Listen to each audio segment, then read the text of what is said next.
Olá, muito boa noite. Boa noite, Celso Cardoso. Boa noite, Michele Janela. Bem-vindo você que está em casa ao Plantão da Saúde Coronavírus. Nós continuamos a nossa rotina de levar informação de qualidade para você que está em casa. Hoje, de programa muito especial, vamos conversar ao vivo por Skype com a médica Naira Scartesini Sena, que é ginecologista, obstetra e professora da Universidade Morón, da Argentina, sobre os efeitos da Covid-19 em grávidas e os cuidados com os recém-nascidos. E receberemos em nosso estúdio, aqui na bancada do Plantão da Saúde, o médico virologista Luiz Gustavo Betim Góes, que também é pesquisador do Instituto de Ciências Biomédicas da USP. Com ele vamos abordar a evolução da pandemia e as estratégias de prevenção e combate ao novo coronavírus. Ele é especialista em coronavírus, impressionante. Eu já estava aqui nos bastidores perguntando tudo aquilo que você quer saber e daqui a pouquinho a gente vai contar para vocês. E ainda nesta edição do Plantão da Saúde, vamos mostrar a rotina adotada pelos profissionais do serviço funerário para minimizar os riscos de contaminação e o apoio que as rádios comunitárias oferecem às populações das periferias com entretenimento e informação sobre a doença. Antes, dicas. O número de casos confirmados da Covid-19 no mundo passou hoje de 1 milhão. O levantamento é da Universidade Johns Hopkins, dos Estados Unidos. Segundo o estudo, o total de mortos passa de 50 mil. Agora, falando aqui do Brasil, vamos ao nosso telão da saúde ver como está a atualização dos casos do novo coronavírus no país, no estado de São Paulo também. Bom, no total são 7.910 casos confirmados pelo Ministério da Saúde, com 299 mortes no Brasil. A taxa de mortalidade é de 3,8%. No estado de São Paulo, que concentra o maior número de notificações, foram confirmados 3.506 casos e 188 mortes. Hoje a imprensa pôde acompanhar como está a instalação do hospital de campanha no Pacaembu. A previsão é de que nos primeiros pacientes comecem a ser atendidos no fim de semana. O repórter Osmar Garrafa participou dessa vistoria e tem mais informações. Boa noite, Garrafa.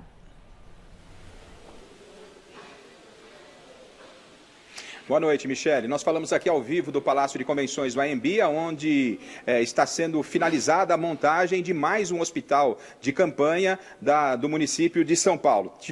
Temos um lá no estádio do Pacaembu, falamos ontem de lá, são 200 leitos. Aqui no Palácio de Convenções do AMB serão 1.800 leitos para atendimento a pacientes com positivo da Covid-19. Na próxima segunda-feira, Michele, tivemos algumas alterações de planejamento e de entrega. Na próxima segunda-feira, aqui serão entregues 887 leitos de baixa e média complexidade e mais 64 leitos de UTI. Então, na próxima segunda-feira, a entrega para a equipe médica. Na próxima segunda-feira, a equipe médica, então, assume aqui, recebe esses leitos, demora pelo menos mais uns 2 dias para ela adaptar toda a logística aqui e a previsão é de que já na próxima quarta-feira o hospital aqui do AMB, o hospital de campanha, estará pronto para receber pacientes com a Covid-19. Conversou conosco hoje em entrevista coletiva o Dr. Luiz Carlos Amarco, que é coordenador da assistência hospitalar da Secretaria Municipal de Saúde ao combate à Covid-19 e ele nos explica referente à montagem e à entrega desses 887 leitos. Acompanhe. Para cada 200 leitos, nós temos 8 leitos de UTI. Ao todo, aqui vão ter 72 leitos de UTI.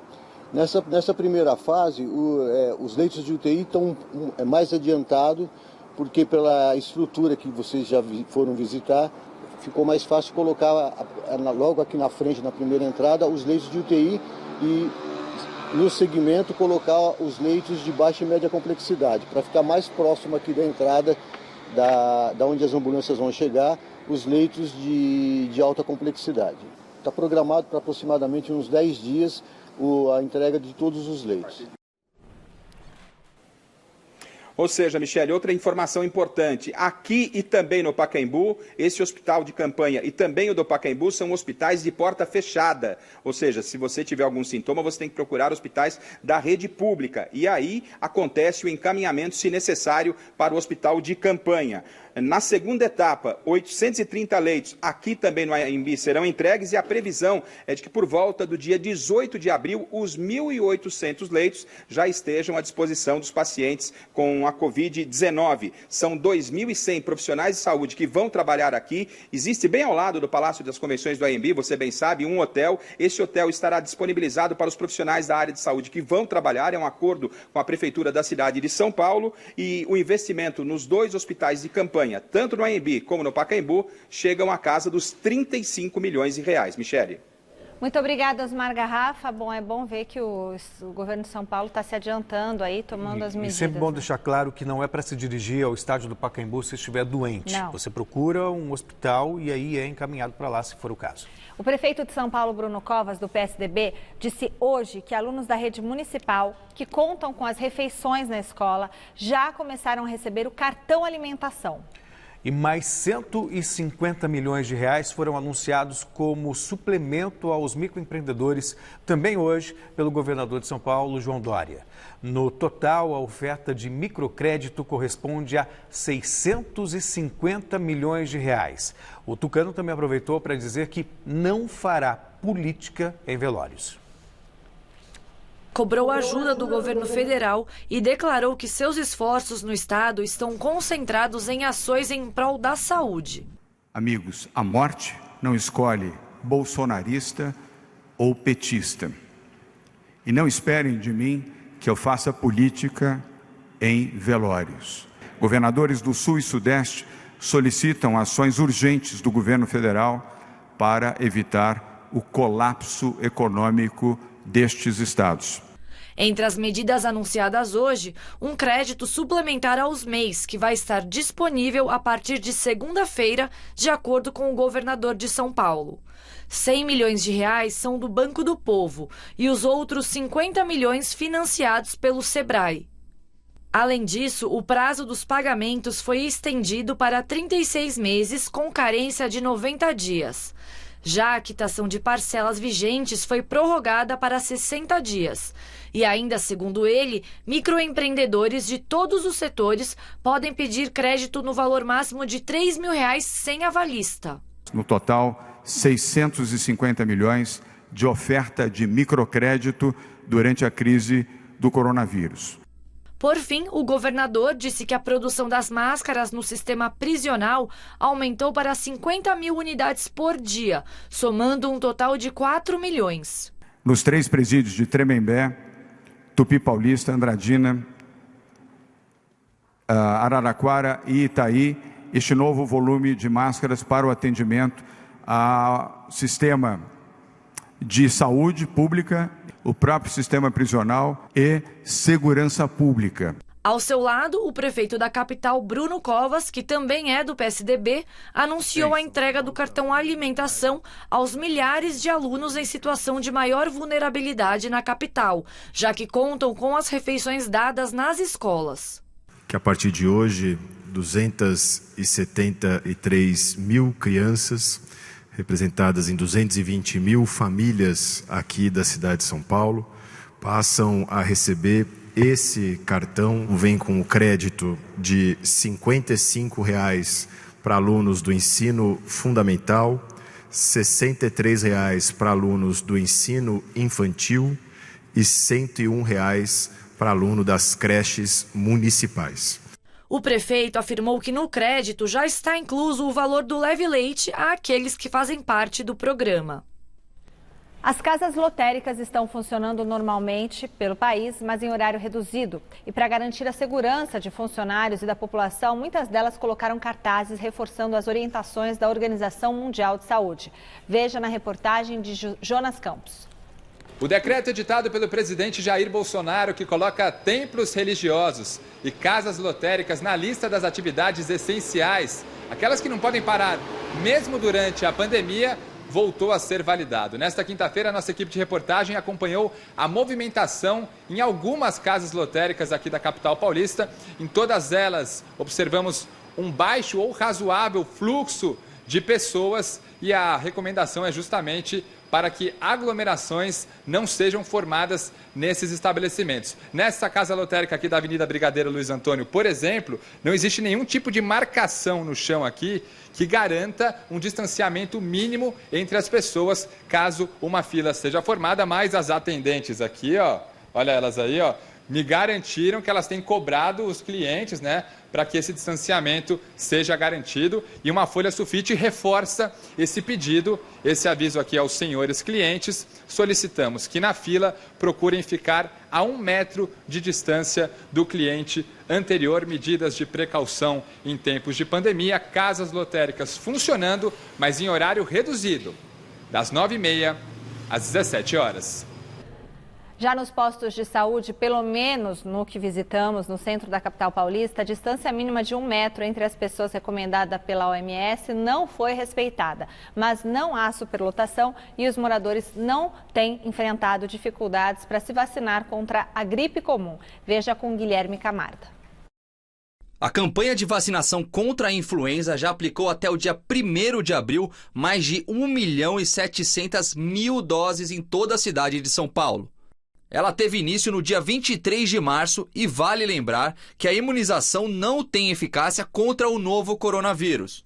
Apesar de não ter problema na hora de se vacinar, neste posto aqui na República, região central, a população não manteve a distância recomendada pelos órgãos de saúde, de pelo menos 1 metro. Seu Sebastião fala sobre a importância da vacina. Tem que estar prevenido, né?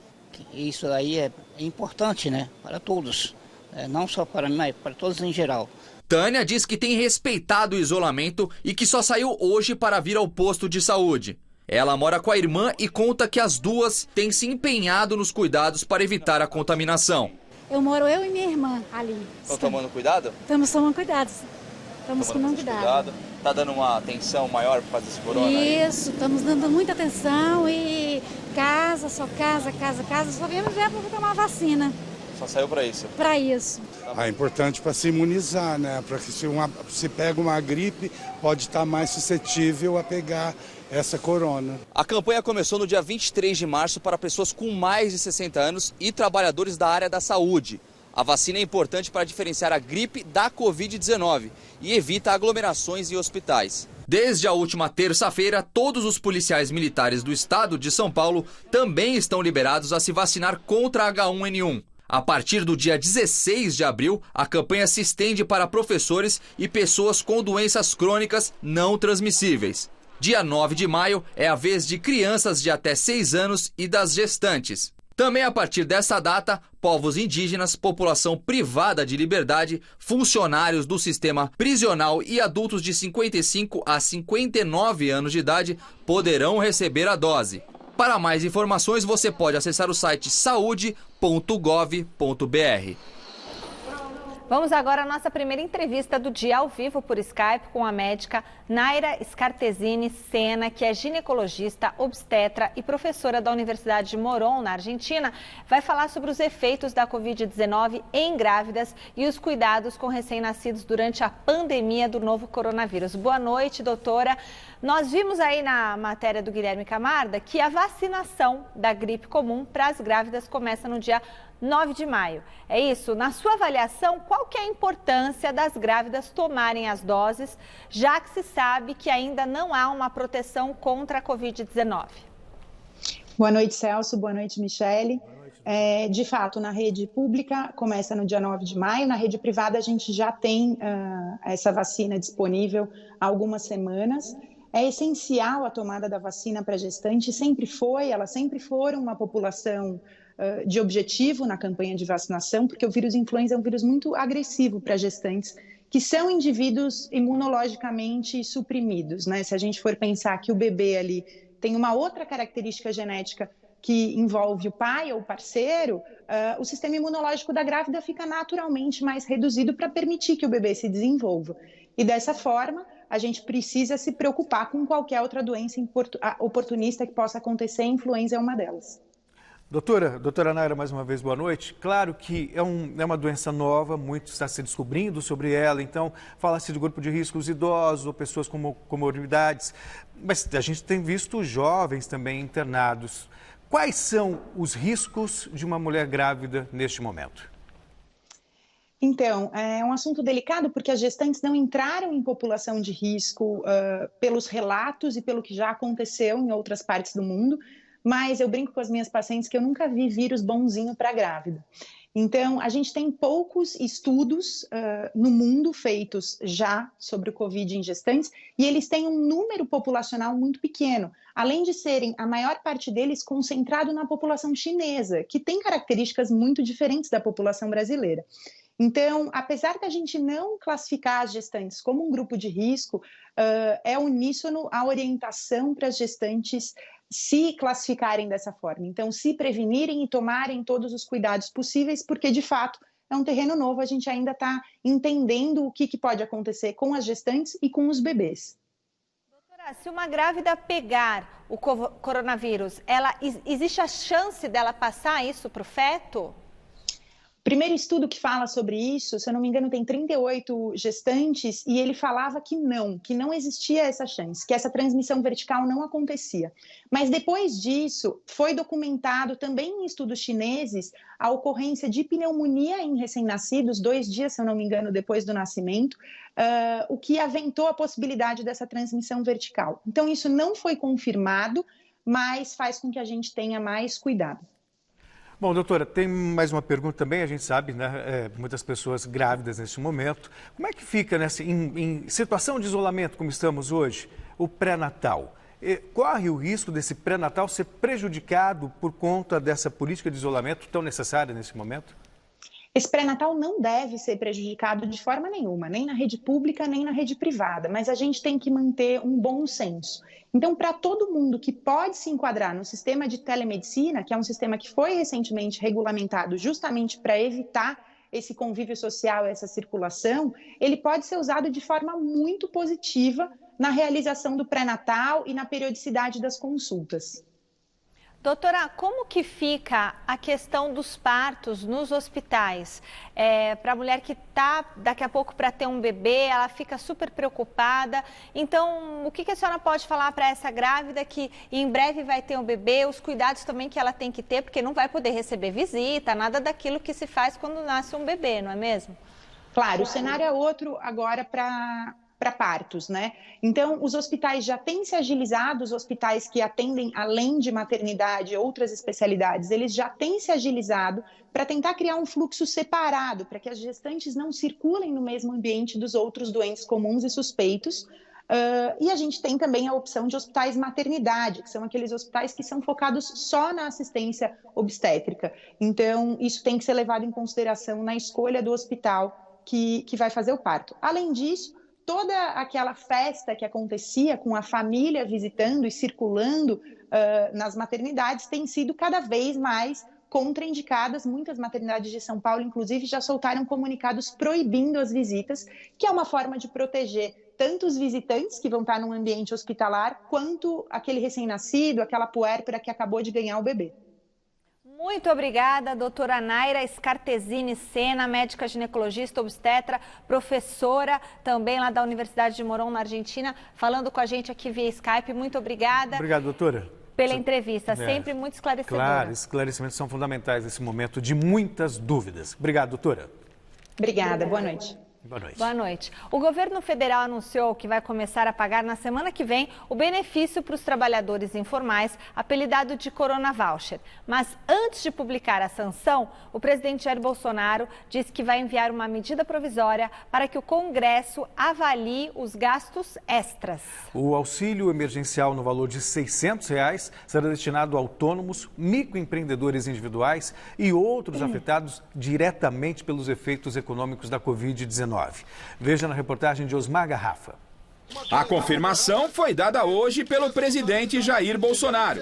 O governo federal afirma que está fazendo o possível para agilizar os pagamentos e, por isso, montou um sistema digital que vai reunir o cadastro dos beneficiados, trabalhadores informais que já recebem o Bolsa Família e aqueles que estão no cadastro único devem ser os primeiros contemplados. O projeto, que prevê auxílio emergencial no valor de R$ 600 por até 3 meses aos trabalhadores sem carteira assinada, impossibilitados de exercer a função por causa do novo coronavírus, foi sancionado ontem pelo presidente, mas com vetos. O principal deles foi a ampliação do benefício de prestação continuada, o BPC, que teria impacto de 20 bilhões nas contas públicas por ano.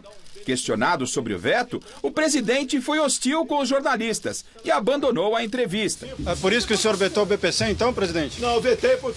Cara, não responder a pergunta. Eu acabei de explicar para você que você não consegue explicar. O senhor falou que vai ao Rio de Janeiro amanhã. O senhor pode explicar a agenda? O senhor pode... Presidente, você pode fazer...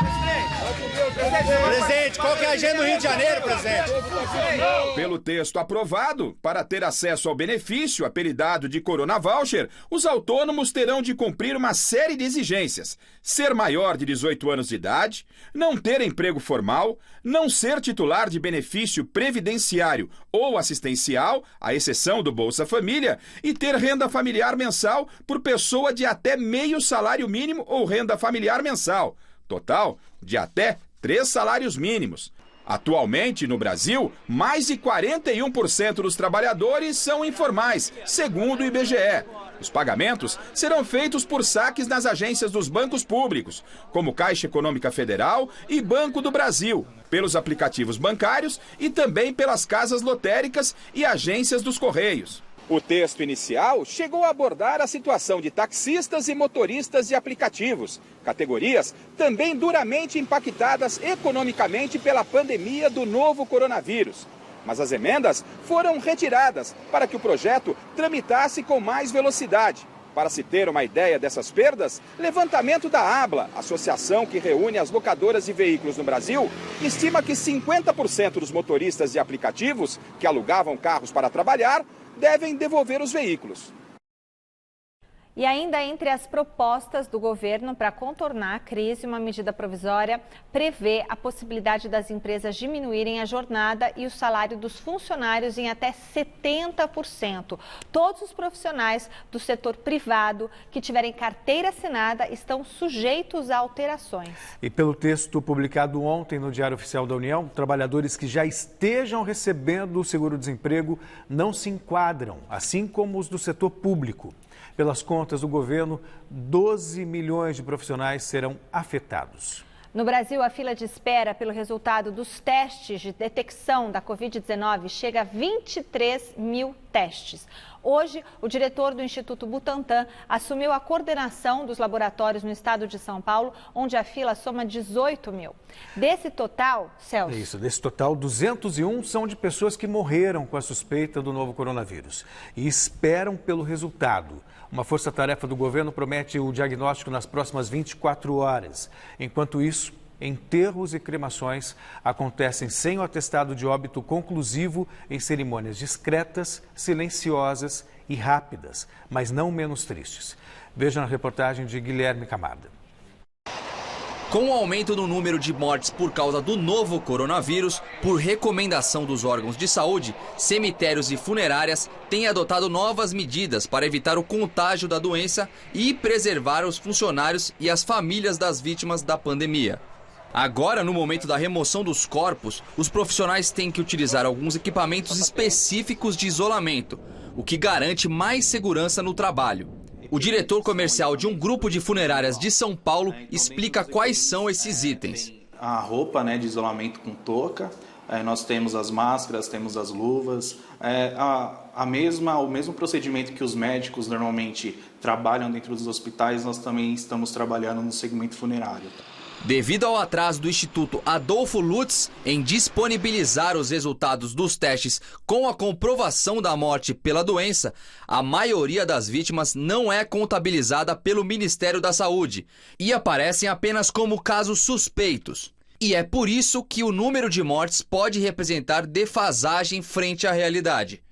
Todos os casos é caixão lacrado, o corpo é isolado dentro de um plástico amarrado com fita e no caixão fechado. Então, o procedimento normal para os casos normais e casos de Covid-19 ou suspeita, a gente não faz preparação, porém nós isolamos esses corpos dentro das nossas clínicas. No cemitério particular do Morumbi, na zona sul de São Paulo, as covas recém-abertas denunciam a mudança de rotina nas últimas semanas. Aqui, a média de enterros, segundo a administração, é de 4 a 5 por dia. Familiares e amigos que tiveram pouco tempo para se despedir deixam as homenagens espalhadas. Os cemitérios de São Paulo têm ao menos 30 enterros por dia com suspeita da Covid-19. E nessas horas que as famílias mais precisam de apoio, por recomendação dos órgãos de saúde, eles têm ocorrido de maneira rápida, em silêncio e restrito a poucas pessoas. Cláudio Matos trabalha há mais de 30 anos no cemitério do Morumbi e conta que as famílias têm respeitado as orientações, que incluem ainda que os caixões sejam lacrados.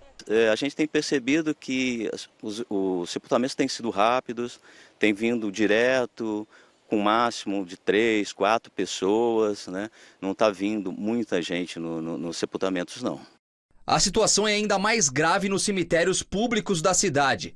Na Vila Formosa, por exemplo, considerado o maior da América Latina, os corpos de pelo menos 10 pessoas, possíveis vítimas da doença, são enterradas por dia. Justamente por causa dessa demora na divulgação dos testes, em decisão inédita, o Conselho Nacional de Justiça e o Ministério da Saúde autorizaram que enterros e cremações, durante a pandemia, ocorram sem a necessidade de um atestado de óbito. Com a decisão, os médicos têm até 60 dias após a morte do paciente para atestar a causa com exatidão. E a portaria permite ainda que os funerais sejam realizados mesmo na ausência de familiares. E agora nós vamos à segunda entrevista do dia. Recebemos aqui na bancada do Plantão da Saúde o biólogo, virologista, Luiz Gustavo Bentin Góes, que também é pesquisador do Instituto de Ciências Biomédicas da Universidade de São Paulo e especialista em coronavírus. E com ele vamos abordar a evolução da pandemia e as estratégias de prevenção e combate à doença.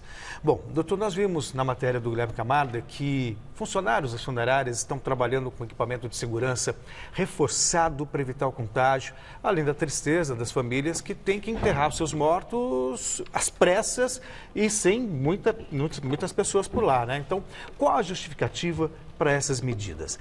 É possível já dizer por quanto tempo o vírus permanece num corpo que ali está sendo enterrado? Boa noite. Obrigado pelo convite.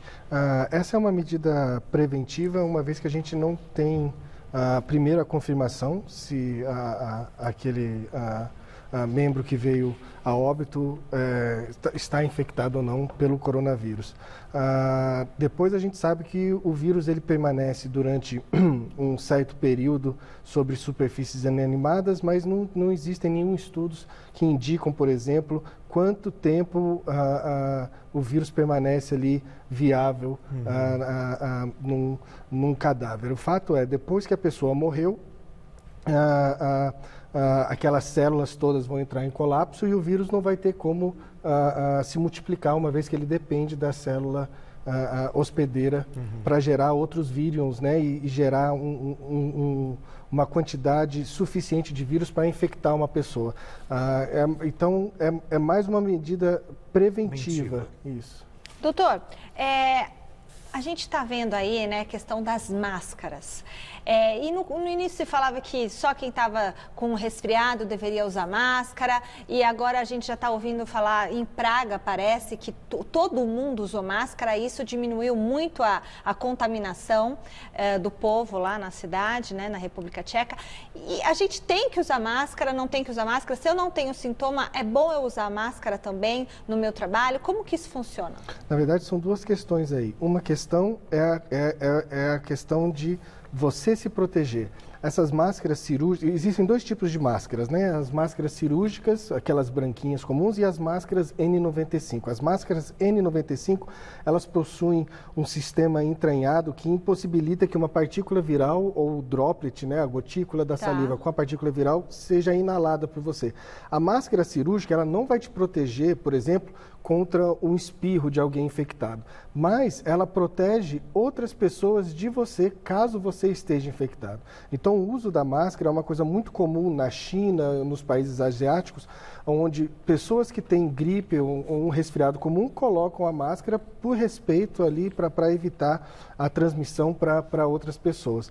Então, realmente, o uso da máscara, ela é interessante porque ela diminui a capacidade do vírus ser transmitido, tanto de pessoas assintomáticas, pré-sintomáticas ou que se curaram e ainda estão liberando o vírus, que é uma possibilidade também.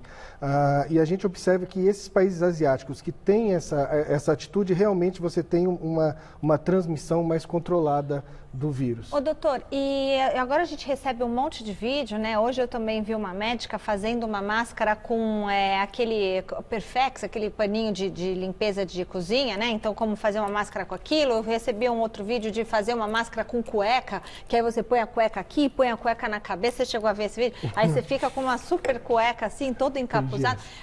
Cueca e pano, eles servem também para proteger? Na verdade, a máscara cirúrgica, ela tem o tamanho dos poros dela, ela permite que você retenha mais o material. Essas máscaras, elas vão ter uns poros mais largos, vamos dizer assim. O pano é mais largo. Os poros ali vão ser maiores. É melhor do que nada, né? Se você dá um espirro usando um pano desse, dá um espirro sem o pano e dá um espirro com um pano desse, colocando a mão na sua frente. Você vai ver que uma boa quantidade dessas partículas, elas vão ficar retidas ali. Quem está em casa, participa com a gente pelo WhatsApp 11 99479 1633. Já temos pergunta aqui para o nosso convidado, o biólogo Luiz Gustavo Bentin Góes, que é especialista em coronavírus. Então vamos lá para a nossa primeira pergunta do dia. Olá, boa noite a todos do Plantão da Saúde. Sou Nilton aqui da Bela Vista. E ao meio a tantas notícias que já ouvimos todos esses dias aí, será que existe uma possibilidade dos casos não aumentar tanto e não ter tantas mortes? Podemos ter essa expectativa ou não? Obrigado pela pergunta. O exercício de futurologia é realmente complicado, né? Agora, como essa epidemia vai se desenvolver aqui no Brasil é uma incógnita. O que a gente tem de base é a comparação com o que está acontecendo em outros países. Então, você tem aquela situação da China, onde ela estabeleceu em 80 mil casos, mas tomando aquelas medidas draconianas de controle, né, de transmissão. Total. Você tem o exemplo da Itália ali, na região do norte, também uma região muito complicada, a Espanha, o Irã, e nos Estados Unidos agora também um crescimento bem amplo, né, do número de infectados. Então, realmente, a gente tem esperança, mas creio que a gente possa esperar o que já está acontecendo em outros lugares e por isso é tão importante essas medidas de isolamento social que foram implementadas principalmente aqui no estado de São Paulo. Até pela novidade que representa esse vírus, quer dizer, para a comunidade médica, científica, há muito ainda a ser descoberto sobre ele, não? Sim, tem sim. Por exemplo, em questão de transmissão, quando o vírus ele se transmite pelo ar, ele pode ser transmitido tanto por droplets, que são gotículas acima de 5 micrômetros, que geralmente tendem a ser puxadas para o chão pela gravidade, e você pode ter uma transmissão que a gente chama de transmissão por aerosol. O droplets ele depende principalmente de uma tosse ou de um espirro. Os vírus que são transmitidos via aerosol, eles dependem única e exclusivamente da fala e da respiração. Você tem alguns estudos controversos, a própria OMS ela afirma que o vírus ele é transmitido principalmente por droplets, né, essas gotículas maiores.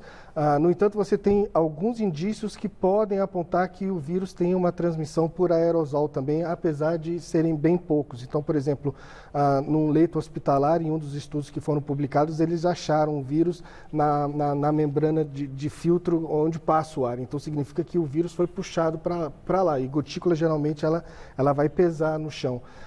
Mas são poucos estudos, esses estudos sobre se o vírus se transmite transmite por aerosol ou não, não é uma coisa tão peculiar e fácil, né? Você falar, aerosol está no ar enquanto as pessoas estão... Isso, as gotículas menores, elas têm um peso menor, então ela pode permanecer no ar por um período mais longo e pode atingir distâncias maiores também. Então, por exemplo... Além desse 1,5 metro além desse de 1,5 metro de um espirro ou de uma tosse. Então, por exemplo, o vírus do sarampo e do influenza, você tem essa capacidade de transmissão por aerosol. O vírus do sarampo, por exemplo, se um motorista de ônibus estiver com sarampo, ele pode contaminar uma pessoa que esteja no fundo do ônibus. Então, isso é tão importante para a taxa de reprodutividade do vírus, ou seja, quantas pessoas vão ser infectadas quando uma pessoa é infectada. O sarampo é de 12 a 18 pessoas, né? Esse coronavírus novo é de 2 a 3 pessoas infectadas para cada pessoa contaminada pelo vírus. Luiz, biólogo, especialista em coronavírus, estuda a evolução e a epidemiologia de vírus emergentes em morcegos e outros vírus. Então, ele sabe tudo sobre esse vírus. É seguro pedir comida para a gente comer em casa? Primeiro, eu não sei tudo, eu sei muito pouco. Sabe mais que a gente, não, querida? Se é seguro, eu creio que sim. Você tem estudos que dizem que o vírus pode permanecer por um período aí de algumas horas, até 24 horas em papelão. Então, eu acho que na hora que você receber comida, você colocar isso numa área limpa, retirar a comida, lavar sua mão, né? Jogar aquele papelão fora. Em relação à comida em si, tudo vai depender de como ela está sendo preparada. Você tem restaurantes, por exemplo, que as pessoas estão preparando a comida com luvas, né? Isso é um fator que pode diminuir. Né? Mas você também pode imaginar que um alimento, uma pessoa o cozinheiro que espirra em cima de um alimento, você vai estar exposto àquele material também. Então, é seguro, sim, acredito que seja seguro, mas saiba onde você está pedindo e esse tipo de situação. Com o objetivo até de esclarecer melhor a população, porque até por outros interesses, quem defenda o combate vertical, horizontal, então surgem várias informações. Muito se fala da letalidade do vírus, o novo coronavírus, que seria inferior, por exemplo, ao H1N1. Por outro lado, o que a gente vê em termos de pandemia é uma crise nunca vista antes. Comparando a letalidade do vírus, na verdade, tem muito a ver com a superlotação dos hospitais por conta da fácil contaminação das pessoas? Na verdade, eu acho que você comparar o H1N1 com o coronavírus é uma questão um pouco complexa, né? Porque o H1N1 a gente tem antivirais, né? O próprio, hoje tem vacina. Você tem vacina, você tem pessoas que já se infectaram no período passado e têm uma imunidade contra esse vírus. Acredito que a taxa de mortalidade desse novo coronavírus seja maior que o H1N1. E como esse vírus é um vírus emergente, teoricamente, a grande parte aí da população são indivíduos naifes, vamos dizer assim, não tem uma proteção imunológica contra o vírus. Então, por isso, essa capacidade do vírus infectar tantas pessoas num período tão curto de tempo. Você também tem aquela estratificação da porcentagem de mortalidade relacionados à faixa etária, né? E também a quantidade de pessoas que necessitam de atendimento hospitalar. Esse vírus parece que 80% das pessoas que apresentam sintomas são sintomas leves e 20% são pessoas que precisam de hospitalização. Desses 20%, 15% vão precisar de um oxigênio, mas 5% vão precisar de UTI. E essa estratificação da necessidade de hospitalização, com base em estudos americanos, do CDC principalmente, você tem jovens, uma porcentagem de jovens precisando de hospitalização de 20%. Então, a capacidade de transmissão do vírus, né? A quantidade de pessoas naif e essa porcentagem de pessoas que precisam de hospitalização, você tem uma saturação muito rápida do sistema de saúde. E essas pessoas que apresentam esse quadro severo para crítico, elas precisam de oxigênio, elas precisam de um apoio, não é simplesmente você deixar a pessoa que a pessoa vai melhorar ali. Então, essa taxa de mortalidade, ela tem muito, sem hospital, essa taxa de mortalidade com certeza tende a ser maior ainda. Perfeito. A gente vai voltar a conversar, né, com o Luiz, doutor Luiz, e também até para falarmos um pouco sobre essa subnotificação, né, que acaba mascarando um pouquinho os números que nós temos, mas isso é assunto para daqui a pouquinho, né, Michele? É verdade, e também a gente vai perguntar para ele aquela questão que nós perguntamos aqui na semana passada para um infectologista e não deu tempo de responder, e o pessoal me mandou mensagem, mas ficou bravo. Muita gente querendo saber se é uma arma biológica esse vírus ou não que a China lançou para o mundo. Daqui a pouquinho o Dr. Luiz Gustavo Bentin Góes vai explicar para a gente. Olha, em meio à pandemia do novo coronavírus, as rádios comunitárias têm tido papel importante para levar entretenimento, informação para a população da periferia aqui de São Paulo. Só na capital são 34. E o repórter José Paes visitou alguns estúdios de onde essas transmissões locais são feitas para saber como elas atuam nessa ponte com os moradores. Veja na reportagem. Muito boa tarde para você ligado aqui nos 87,5, essa é a Rádio Heliópolis FM, a sua rádio verdadeiramente comunitária, hein? Se informar através das ondas do rádio não é nenhuma novidade aqui no Brasil. Segundo dados do Ibope, que considera apenas as rádios comerciais, 89% dos brasileiros que vivem nas 13 principais regiões do país consomem esse meio de comunicação todos os dias. Só em São Paulo, o tempo médio de audiência é de quase 4 horas diárias. O que me fez mesmo gostar de rádio é eu ligar a rádio e ouvir a voz dos locutores, e eu me vi ali também, entendeu? E através disso surgiu o meu interesse. Aí eu era um moleque muito curioso e fui acabando frequentando a rádio diariamente, e isso foi entrando cada dia mais na minha vida, entendeu? A rádio citada pelo Danilo é a comunitária Heliópolis FM, um dos xodós dos moradores da favela que fica na zona sul de São Paulo. Não há um levantamento oficial que considere apenas as rádios comunitárias, mas só em Heliópolis, mais de 200 mil pessoas que vivem na comunidade têm acesso ao conteúdo voluntário de 18 horas diárias de programação. Bem-vindo aqui à nossa rádio comunitária Heliópolis. Boa tarde, comunidade! A Rádio Heliópolis tem um papel fundamental. Já encontramos pessoas perdidas, já encontramos papagaio, cachorro, enfim. Uma criança uma vez se perdeu dentro da comunidade, que a mãe dele estava se mudando, e a própria autoridade, a polícia, trouxe aqui para a rádio para a gente estar informando. Para você ver a importância, né, da rádio comunitária dentro da comunidade. Nesse período de pandemia envolvendo o novo coronavírus, a rádio comunitária aqui de Heliópolis funciona como uma espécie de gabinete de crise para os moradores. E foi justamente aqui, desse estúdio, através desses microfones, que um boato de contaminação no bairro acabou desmentido. Primeiro, nós vamos apurar os fatos, né? Porque existem pessoas que eu acho que têm a discrepância de repente, querer colocar a comunidade em conflito. Procuramos o subprefeito do Ipiranga, ele falou que tinha sim um caso, mas que não era de dentro da comunidade, era fora da comunidade, que deu entrada no Hospital Heliópolis.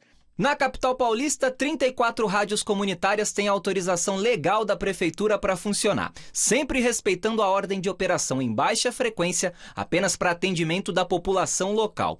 E é por causa dessa intimidade de alguns quilômetros quadrados que as rádios desse tipo prestam um serviço essencial na luta contra a Covid-19. A doença, infelizmente, é para todo mundo, que não é apenas para uma determinada classe de pessoas, como alguns estavam achando que era apenas uma doença de gente rica. Então, a nossa função é comunicar, mas sem ser com que a pessoa fique amedrontada, alarmada, sim, tomar os seus devidos cuidados. A Rádio Cantareira, na zona norte de São Paulo, é um grande exemplo de sucesso local no combate ao novo vírus. O estúdio da emissora fica na Vila Brasilândia e é fonte de informação e entretenimento para mais de 25 mil pessoas. Temos vários ouvintes que nos tornaram amigos nossos. E tanto é que tem até ouvinte que liga, pergunta, Alberto, é verdade tal informação? Porque às vezes fica na incerteza, né? Então, a importância que estamos tendo é que a gente está entendendo que o ouvinte está compreendendo o nosso papel de fazer a comunicação. Fazer a comunicação correta é papel de todos, seja nas favelas, seja nos grandes meios de imprensa. E, se possível, com aquele carinho especial por quem está do outro lado. Obrigado. Boa tarde ou bom dia. Ou boa noite. Boa noite. E o ministro da Saúde, Luiz Henrique Mandetta, afirmou que o Brasil estuda encaminhar aviões da Força Aérea Brasileira à China para buscar equipamentos de proteção individual e outros insumos para o enfrentamento da pandemia. Durante reunião com o Procurador-Geral da República, Augusto Aras, Mandetta disse que o governo brasileiro fechou a compra de 1 bilhão e 200 milhões de reais em respiradores com a China. O cidadão tem 30 dias para me entregar. Eu espero que a gente vá recebendo. Se falarem, olha, está lá na China o respirador e precisa buscar, a gente vai fazer a logística internacional, vai mandar avião, vai fazer a nossa logística com voo de companhias brasileiras, de voos de FAB, o que precisar vai ser feito para a gente poder ter um mínimo de equilíbrio no sistema, para que a gente possa dizer assim, ok, a dinâmica social pode começar a movimentar. O ministro também garantiu que não há risco no momento de desabastecimento de equipamentos de proteção individual na rede pública de saúde. Ele também garantiu que os estados estão abastecidos com um bom grau dos equipamentos disponíveis. Na verdade, bom, fala, Celso. As informações, né, que também a partir da entrevista do ministro, de que tem material para uns 20 dias aproximadamente. Mas também a gente sabe que não há estoque, tanto que estão mandando os aviões para a China para trazer equipamentos. Diante da capacidade de infectar as pessoas, esse vírus, o tempo que nós temos, há razões para a gente se manter otimista no combate à Covid-19? Eu acho que o otimismo é sempre positivo. A gente tem que levar com otimismo, mas também com muita seriedade. Esse distanciamento social, eu acredito que ele vai ser mantido por mais uns dias e as pessoas têm que ter paciência e ajudar a você coitar aí essa cadeia de transmissão do vírus, e é isso que vai diminuir o impacto sobre o sistema de saúde e salvar vidas. Esse isolamento, para o momento, ele é fundamental. Fundamental. Um pouco diferente da Coreia, que não teve esse isolamento, eles trabalharam muito com testes em larga escala, isolamento de pessoas positivas, verificação com quem essas pessoas positivas entraram em contato, quarentena para as pessoas que entraram em contato e testes de quarentena, você traçando essa rede de contatos. Isso, então é uma realidade, infelizmente, que não é a nossa. Então é um shortcut, né? Mas extremamente necessário para que vidas sejam salvas. A gente viu até na matéria do Guilherme várias pessoas sendo enterradas sem a certeza de que estavam com a Covid ou não, mas a suspeita era muito grande. Tem muita subnotificação. Há informações de que existe um caso notificado para cada 30 de verdade, que então, ou seja, quando vierem essas confirmações, a tendência é aumentar muito. Essa subnotificação, do que atrapalha no combate à pandemia, no combate à doença? A subnotificação, inicialmente, ela é problemática porque ela não permite que o governo prepare o sistema de saúde para receber o número esperado de pessoas que vão precisar de hospitalização. A outra questão é que você, analisando esses dados, você está analisando situações de muitos dias atrás, né? Então, você pensa que esse vírus, quando você entra em contato com alguém infectado, você pode, e esse vírus infecta você pode apresentar sintomas de 1 a 14 dias. A média é 5, mas pode levar até 14 dias para você apresentar os sintomas. Apresentando sintomas, ela pode avançar para um grau de severidade maior em, geralmente, 7 dias. Então, só aí foram 5 mais 7. E aí você vai procurar o hospital. E aí você é selecionado para fazer o exame diagnóstico. E agora você ainda tem que esperar o tempo do exame diagnóstico, que era 10 dias. E aparentemente agora é uma situação pior. Então, a gente vai estar sempre olhando qual era a situação em praticamente um mês atrás. Isso realmente torna muito... Então, isso gera uma dificuldade de você dimensionar e preparar o sistema de saúde. Eu vejo o governo de São Paulo preparando esses hospitais de campanha, é uma medida muito importante, já esperando um cenário, um cenário um pouco pior. Doutor, É uma arma biológica isso daí, que foi criada lá pelos chineses? Não é uma arma biológica. Você tem alguns aminoácidos críticos ali entre o necessários para infectar uma célula, né, da proteína ali do vírus e para o reconhecimento do receptor. Esses aminoácidos críticos, eles são diferentes do que a gente já conhecia na SARS. Em modelos computacionais, eles não eram eficientes, então, na teoria, eles não eram eficientes. E você tem morcegos como hospedeiros de uma grande diversidade de coronavírus. Entre os coronavírus que eles têm, principalmente os morcegos da China, você tem coronavírus com capacidade de utilizar o receptor ali do morcego e o receptor humano. Então, na verdade, esses vírus estão na natureza, estão nesses organismos. O problema é quando você traz esses hospedeiros, que nos morcegos eles não causam nada, você traz esses hospedeiros para o meio da cidade e você aumenta esse potencial de contato dos reservatórios, né, no caso morcegos, com outros animais intermediários e com o homem. Então, aparentemente, a epidemia ela teve ali o início em Wuhan, num mercado onde se comercializava animais silvestres. Então, esse é o ponto que tem que ser atacado, é o contato do humano com o animal silvestre. E aconteceu na China, mas poderia ter acontecido aqui. Desmatamento, avanço sobre a floresta, urbanização muito próxima às áreas florestais, tudo isso aumenta esse potencial de contato humano com os animais silvestres. É o histórico de outras doenças, né? A própria AIDS. A própria AIDS, provindo também de macacos ali da África, ou Nipah, provindos de morcegos da Malásia, renda na Austrália, o próprio vírus da raiva, né, sendo transmitido por morcegos para humanos. Então, na verdade, esse potencial de contato aumentado, consequência de ações humanas, né, antropogênicas, que geram esse tipo de situação e essa possibilidade do surgimento dessas doenças emergentes. Tem pergunta do telespectador. Boa noite, doutor. Eu gostaria de saber se esse vírus ele desenvolve mais na época do frio ou na época do calor. Se a época do calor ele desenvolve menos. Porque São Paulo vai ter frio a partir de maio, junho. Se a epidemia ela tende a se alastrar com mais frequência. Que é o Luiz da Freguesia do Ó. Obrigado, boa noite. Luiz, obrigado pela pergunta. Na verdade, a gente não sabe como esse vírus, se esse vírus é sensível ao calor. A questão é que outros coronavírus humanos, que não esses emergentes, os endêmicos, que causam infecção respiratória aguda, eles têm uma certa sazonalidade. A tendência é eles causarem infecções na primavera e no inverno. E o inverno não é importante só o fator do frio para o vírus. O mais importante é o comportamento social das pessoas manterem a casa fechada ou ambientes aglomerados, que facilita a transmissão do vírus. Ai, meu Deus, que situação. Isso ainda vai se estender. Vamos para o nosso giro de notícias, falar do impacto do novo coronavírus no mundo do esporte.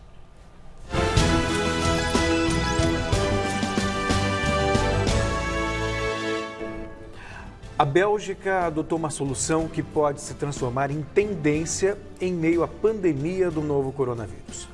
A Liga Belga de Futebol decidiu dar por encerrado o campeonato nacional e declarar o Clube Bruges líder na tabela de classificação como campeão nacional. A medida foi anunciada pela Jupiler Pro League, entidade que organiza os torneios no país, após ser aprovada por unanimidade nesta quinta-feira. Agora a decisão depende de aprovação na Assembleia Geral, que reúne representantes de 24 clubes, 16 da primeira e 8 da segunda divisão. Um grupo de trabalho vai analisar se há condições para se jogar a final da Copa da Bélgica. Já o presidente da Federação Italiana de Futebol, Gabriele Gravina, mantém a posição de retomar o campeonato italiano após a pandemia. A proposta da entidade é que os jogos voltem a acontecer entre o final de maio e início de junho.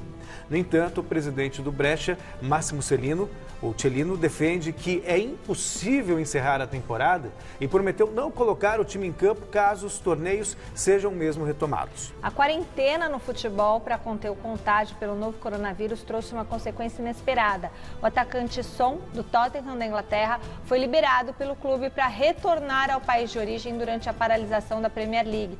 E as autoridades sul-coreanas aproveitaram que o jogador estará livre, pelo menos até o final desse mês, para determinar que ele cumpra 3 semanas de serviço militar obrigatório. E aqui no Brasil começam a se avolumar as consequências econômicas da paralisação.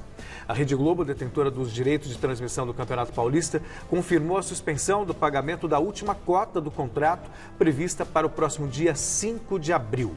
A medida deve afetar ainda mais o fluxo de caixa dos 16 clubes que disputam a primeira divisão do estadual. Além da ausência de receitas com bilheteria e da suspensão da última cota dos direitos de TV, o Corinthians também enfrenta esta semana a suspensão dos repasses de 3 dos 9 contratos de patrocínio na camisa de jogo do time principal.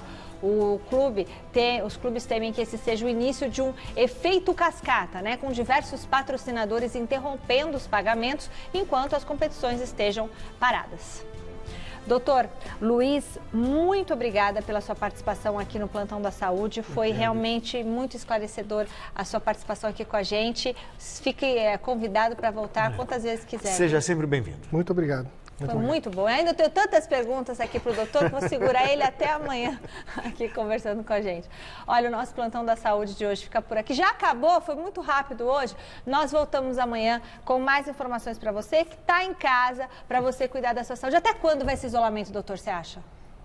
Não sei. Vamos ver como é que a epidemia se desenvolve. Vamos lá, né? 2 meses, acho. Amanhã nós continuamos com muita prestação de serviço e esclarecimento de dúvidas à população. Boa noite para você. Tchau.